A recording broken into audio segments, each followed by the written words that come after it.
নমস্কাৰ বন্ধু-বান্ধৱীসকল আপোনালোকক education for Assam চেনেলটোলৈ প্ৰথমতে স্বাগতম জনাইছোঁ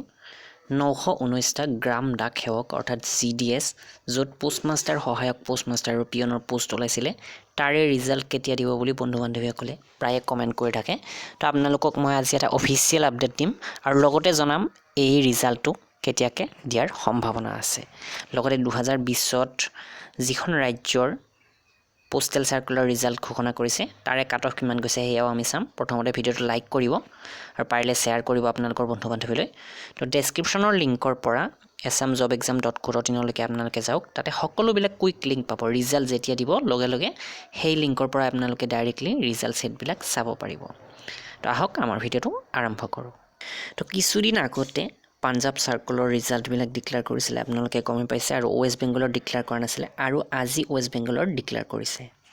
তো প্ৰথমতে আপোনালোকে আমাৰ অফিচিয়েল ওয়েবসাইট assamjobexam.co.in লৈকে যাওক আৰু ইয়াতে হোমত গলে সকলোবিলাক জব আপডেটৰ বিষয়ে পাই যাব প্ৰথমতে মই লিংক বিলাক দি দিছো আৰু ডেসক্ৰিপচনৰ লিংকৰ পৰা গলে ডাইৰেক্টলি পোষ্টেল সাৰ্কুলাৰ ৰিজাল্টৰ লিংকটো পাই যাব বা অফিচিয়েল ওয়েবসাইট বিলাক পাই যাব তো ইয়াতে আমি ক্লিক কৰি চাও তো লগতে 2017 জি ভ্যাকেন্সি আহিছিলে তেতিয়া কাট অফ কিমান গৈছিল হেইবিলাকৰ লিংকও আপোনালোকে ইয়াতে পাই যাব তো তেতিয়াৰ কাট অফৰ লগত চাই ল'ব পাৰে আপোনালোকে এইবাৰ পোৱাৰ সম্ভাৱনা আছে নে নাই ইয়াৰ ওপৰত অলৰেডি ভিডিও বনোৱা হৈছে তো ইয়াতে সকলোখিনি আছে আৰু তলত গোটেই লিংক বিলাক দিয়া আছে অফিচিয়েল নোটিফিকেশন চাব পাৰে সেপ্টেম্বৰ মাহতে আহিছিল হেইবোৰ আৰু চোৱাৰ প্ৰয়োজন নাই মেৰিট লিষ্টৰ লিংক আপোনালোকে ইয়াতে পাব এতিয়ালৈকে অসমৰ অহা নাই তো আমি তথাপি ইয়াতে ক্লিক কৰি চাই লওঁ চাওক ইয়াতে ওয়েষ্ট বেংগলৰ ৰিজাল্ট ঘোষণা কৰিছে আজি 5778টা পোষ্ট আছিল তাতে আমাৰ অসমতো যথেষ্ট কম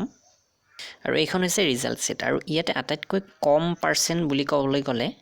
75.33 এজনে পাইছে তো লোৱেষ্ট এইখিনি তো বাকিবিলাক সকলো 90 80 তেনেকুৱা ধৰণৰে আছে 76%টো আছে আৰু এইবোৰ হৈছে SC ST ক্যান্ডিডেট